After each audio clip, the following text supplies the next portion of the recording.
आपको क्या लग रहा है कि अगर मोदी साहब इलेक्शन जीत जाते हैं, वो कह रहे हैं अब की बार 400 पार, यानी कि 400 से ज्यादा सीटें लेना चाह रहे हैं वो, तो अगर फर्ज करें उनको 400 नहीं भी मिलती, वो दोबारा अक्सरियत लेके हुकूमत बना लेते हैं। इंडियन इलेक्शन 2024 इन्हें दुनिया के सबसे बड़े और सबसे अहम इंतखाबात समझा जा रहा है। उसकी वजह यह है कि नरेंद्र मोदी साहब जो 2 बार वज़ीर आज़म रह चुके हैं, वो नाकाबिल शिकस्त समझे जा रहे हैं कि अब की बार तो 400 से ज़्यादा सीट्स ले जाएंगे लोकसभा की, और नारा भी यही है। पहले तो था मोदी है तो मुमकिन है, और अब है अब की बार 400 पार। Big thank you for being here, बहुत बहुत धन्यवाद।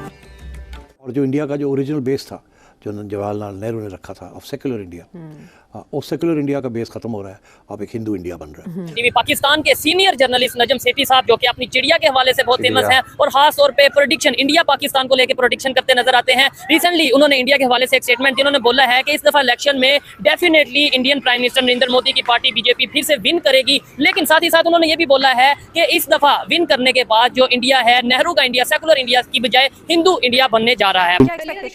पोल्स जो अभी तक आ रहे हैं इंडिया में, उसमें तो यही लग रहा है कि बीजेपी बड़ी कंफर्टेबल पोजीशन में है और वो जीत जाएगी। अगर बीजेपी हुकूमत बना लेती है और एक कंफर्टेबल, उनका बल्कि इस बार नारा भी यही है कि अब की बार 400 से पार, मतलब कि वो चाह रहे हैं कि उनको 2/3 मेजॉरिटी मिले। जय दोस्तों, जय श्री राम। तो भाई भारत के अंदर आपने कहीं ना कहीं सुना होगा कि भाई इस्लाम खतरे में है। भाई बिल्कुल सेफ है, यहाँ कोई दिक्कत नहीं है। खतरे में पाकिस्तानी पड़ गए हैं। पाकिस्तान के वरिष्ठ पत्रकार नजम सेठी और हामिद मीर ने कल ही स्टेटमेंट दी है कि भाई मोदी साहब का विजन अब की बार 400 पार है, और 400 पार होते ही ये हिंदू मुल्क बन जाएगा। भाई हिंदू मुल्क, यहाँ हर व्यक्ति के, हर मजहब, हर धर्म का देश है भारत। आप लोग वीडियो को लाइक जरूर करें, और भाई आप लोगों से क्वेश्चन चाहूंगा, आप आंसर जरूर दें कि क्या अखंड भारत बनना चाहिए या नहीं। आप लोग कमेंट जरूर करें। वीडियो शुरू करते हैं। अब तो ये जो नक्शा है अखंड भारत का, ये तो उन्होंने इंडियन पार्लियामेंट में भी लगा दिया जी, और CNN कहती है जी कि ये एक नक्शा जो है ये साउथ एशिया के अमन के लिए बहुत बड़ा खतरा है।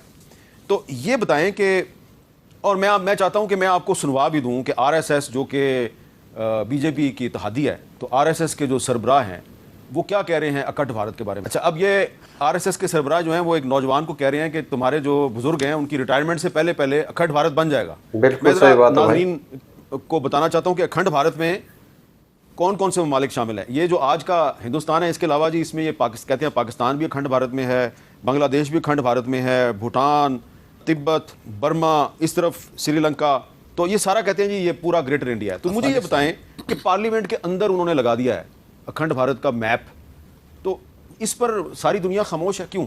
ये एक डेंजरस डेवलपमेंट है जिसमें एक मुल्क इरादा कर रहा है कि वो अपने इतराफ़ के पड़ोसी ममालिक पर कब्जे का इरादा रखता है। उनका टाइटल वो खुद, अफगानिस्तान भी है, अफगानिस्तान भी है, मैं ये अर्ज़ कर रहा हूँ। अफगानिस्तान जो ममालिक का आपने नाम लिया, वो कह रहा है ये ग्रेटर भारत जो है, इसमें हम ये तस्वुर करते हैं कि ये हमारा हिस्सा बन जाएगा। सो बेसिकली लीगल फॉर्मुलेशन क्या है कि Bharat wants to claim title of all the neighbouring countries. दूसरी तरफ जो भारत वाले कहते हैं कि हम अपना अखंड भारत बनाएंगे, यानी कि जो हिंद कहा जाता था सारा ही, इसमें पाकिस्तान, बांग्लादेश, नेपाल, जितने भी छोटे छोटे ममालिक हैं, ये भारत का हिस्सा थे, जो आहिस्ता आहिस्ता अलग अलग मुल्क बन गए। वो कहते हैं हम ये अपनी ज़मीन दोबारा से हासिल करेंगे। ऐसा पॉसिबल होगा ही नहीं इंशाल्लाह ताला। हम लोग मुसलमान हैं और हम इंशाल्लाह हम उन पे ज़रूर हावी हो सकते हैं। जितना भी हिंद था, जो पुराने दौर के जो हिंद जिसको कहते थे, वो सारा वापस लेंगे। वो ये मुमकिन है? मोदी है तो मुमकिन है। मुश्किल है, नहीं होगा ना, नहीं हो सकता। नहीं, मेरा नहीं ख्याल गज़वा हिंद तक बात जाएगी, या इंडिया पाकिस्तान को लड़ा लेंगे। लेकिन हमारा जज्बा एक तरफ है। हमारी आर्मी, हमारी फोर्सेज, हमारी टेक्नोलॉजीज़, वो इंडिया से जज्बे के हिसाब से बहुत ऊपर है। गज़वा हिंद समझते हैं ज़रूरत है वक्त की, या होगा कभी कोई ऐसे मसाइल बनेंगे? गज़वा हिंद जो है ये ज़रूरी है। कहते हैं कि इंडिया का मुसलमान ना पाकिस्तान के मुसलमान से बेस्ट पे है। अच्छा, एक और इशू कम से कम भारत के लोग बहुत तनकीद का निशाना बनाते हैं, बल्कि पाकिस्तान में भी अब बहुत तनकीद करते हैं यहाँ पे लोग, कि आप गज़वा हिंद का जो रसूलुल्लाह सल्लल्लाहु अलैहि वसल्लम के हवाले से एक हदीस है उसको आप कोट करते हैं, और आपका ये यकीन है कि गज़वा हिंद हो के रहेगी और पाकिस्तान हिंदुस्तान पे काबिज़ होकर रहेगा। अब जो मैंने हदीस पढ़ी उसके 2 हिस्से हैं। एक तो गज़वा हिंद के यकीनन है हिंद पे कब्ज़ा होगा, और उसके बाद फिर हज़रत ईसा अलैहिस्सलाम के हवाले से है। तो कुछ लोगों का ख्याल है गज़वा तो हिंद हो चुका, मुसलमानों ने कब्ज़ा भी किया हिंद पे, पाकिस्तान बीच में कहाँ से आ गया? हमें 1000 साल साथ हमने हुकूमत भी यहाँ पे की, फिर अपनी गलतियों से वो हुकूमत चली भी गई, तो फिर अब गज़वा हिंद की क्या रेलेवेंस रह जाती है? देखिए अब्दुल बासित भाई, आपने जिन अहादीस का रेफरेंस दिया, अगेन बिल्कुल वाज़ेह बात है कि ये अहादीस एंड टाइम्स की हैं, अवलिन वक्त की नहीं है।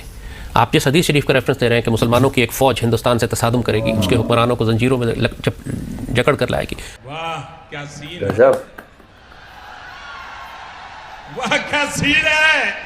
इतनी बार कहा सस्ते नशे मत किया करो, मत किया करो। फिर वो फौज पलटेगी और शाम जाएगी और ईसा अलैहिस्सलाम के साथ। तो ये सीक्वेंस जो है, ये पहले तो कभी नहीं हुआ। ये सीक्वेंस एंड टाइम्स का है, आखिरी दौर का है। और गज़वा हिंद के जहाँ तक ताल्लुक़ है, आप इसको गज़वा हिंद न कहें, आप नहीं मानते इन हदीस को, ठीक है ना माने, ये तो एक आम पाकिस्तानी भी मानने पे मजबूर होगा कि भारत पाकिस्तान से एक फैसला कुन जंग करना चाहता है, भारत अखंड भारत बनाना चाहता है। अभी उन्होंने अपनी पार्लियामेंट बनाई है, उसमें नक्शा अखंड भारत का लगा है ना। अब वो खुल के बात कर रहे हैं कि हम पाकिस्तान ऑक्यूपाइड कश्मीर पर कब्जा करेंगे, हम दरियाए सिंध तक आएंगे, हम सिंधु तक आएंगे, इंडस रिवर, ये जो इनका नथुराम गॉडसे है, अभी तक उन्होंने उसकी राख को दरिया में, गंगा में या जमुना में फेंका नहीं है, क्योंकि उसने वसीयत की थी कि मेरी राख को दरियाए सिंध में फेंका जाए। सो वो तो आएंगे। अखंड भारत उनका एक आइडियोलॉजिकल, इमोशनल, एक पैशनेट ड्रीम है, आप चाहें या ना चाहें। और अखंड भारत के रास्ते में सिर्फ पाकिस्तान खड़ा हुआ है। श्रीलंका को हड़प करना या नेपाल या बर्मा को हड़प करना उनके लिए कोई प्रॉब्लम नहीं है। प्रॉब्लम पाकिस्तान पाकिस्तानियों का या इंडिया के बाप का थोड़ी है जो ये उसमें हमें शामिल कर लेंगे या हमें खींच के ले जाएंगे। अगर उनको इतना यकीन है तो उनको ये भी यकीन था, आर्मी की बात कर लें या उनकी आवाम की बात कर लें, 1965 में उन्होंने ये सोचा था कि लाहौर में नाश्ता करेंगे हम, ठीक है। तो ये सारे मामला जो है ना, ख्वाब हर बंदा देख सकता है, बात वही है तो, लेकिन रियलिटी बेसिस नहीं है ये चीज़ें। जिस जगह पे आज पाकिस्तान है, इधर भी हिंदुओं का राज था, ठीक है ना, हिंदू बनी है, इन्होंने दबा के रखा हुआ था मुसलमानों को। शुक्र है कि अल्लाह ताला ने हमें पाकिस्तान दिया, और एक बेहतरीन लीडर थे कायदे आज़म, ठीक है ना, उनकी सोच थी जिस बुनियाद पे उन्होंने ये क्या नाम है कदम उठाया कि कांग्रेस से अलहदगी की। मेरा नहीं ख्याल कि अगर इंडिया और पाकिस्तान एक साथ होते और हम इस आज़ादी से रह रहे होते, कभी भी नहीं, ये मुमकिन नहीं था। पाकिस्तान और आज़ाद कश्मीर में तो वो ख्वाब ही देखेंगे, ख्वाब देखने पे ना पाबंदी कोई नहीं होती, देखी जाए। बाकी कुछ मुल्क लालची हैं पैसों के, वो शायद मान भी जाएं। तो दोस्तों आप लोगों ने देखा, देखिए भाई मैं बात करूं, ये पाकिस्तान नहीं है, और यहां पर हिंदू से पूछ ले, मुस्लिम से पूछ ले, क्रिश्चियन से पूछ ले, बुद्ध से पूछ ले, आपके लिए धर्म पहले है या फिर देश पहले है? यहां पर देश पहले है भाई, देश रहना चाहिए। आप लोगों ने, जो हमारे माननीय वाजपेयी साहब थे, उन्होंने एक बात बोली थी, सरकारें आएंगी जाएंगी, सरकारें बनेंगी भाई, गिरेंगी भी, देश रहना चाहिए। और देश हमारा सर्वोपरि है, देश सबसे पहले है भाई। पाकिस्तान की तरह नहीं है कि भाई मजहब इस्लाम पहले और पाकिस्तान जाए भाड़ में, नहीं। हमारे लिए देश पलकों पे रखते हैं, सीने में, दिल में जगह देते हैं भाई हमारे देश को। इसलिए ये ऐसा नहीं है कि भाई भारत सिर्फ मुसलमानों का देश है, भारत सिर्फ हिंदुओं का देश है, नहीं भाई। संविधान के अनुसार सभी को हक यहाँ पर समान है। पाकिस्तान की तरह नहीं है कि वहां पर जैसे औरतों को खिलौना समझा जाता है, यहाँ पर औरतों को माँ समझा जाता है। यहाँ पर देश है जिसको माँ समझा जाता है, इस मिट्टी से इतना प्यार करते हैं। जिस देश की मिट्टी को माँ समझते हैं, तो यहाँ पर भाई औरतों की कितनी इज्जत होगी, चाहे वो मुस्लिम हो, हिंदू हो, कोई भी हो। हर सनातनी आज यानी कि सर्वोपरि लेकर चलता है, हर मुस्लिम फर्स्ट प्रेफरेंस दे रहा है यहाँ पर औरतों को। तो ये है भाई भारत। वो कहते हैं ना, जैसा देश वैसा बेस। तो यहाँ पर रहते हैं, जैसे संस्कार यहाँ पर दिए जाते हैं, यहाँ पर जैसी एजुकेशन दी जाती है भाई, ये तुम्हारी तरह मदरसा साहब नहीं है ये देश, ये भारत है। तो भारत के अंदर भाई 400 पार तो आप लोगों के हाथ में है, जनता किसकी सरकार बनेगी, क्योंकि सबसे बड़ी सरकार तो जनता होती है। तो आने वाली भाई 4 तारीख को देखे किसकी रहेगी किसकी नहीं। आप लोग कमेंट जरूर करें भाई, आपकी बार किसकी आ रही है सरकार। आप लोग क्या रिकमेंडेशन सुनेंगे। जय हिंद, जय भारत, जय श्री राम।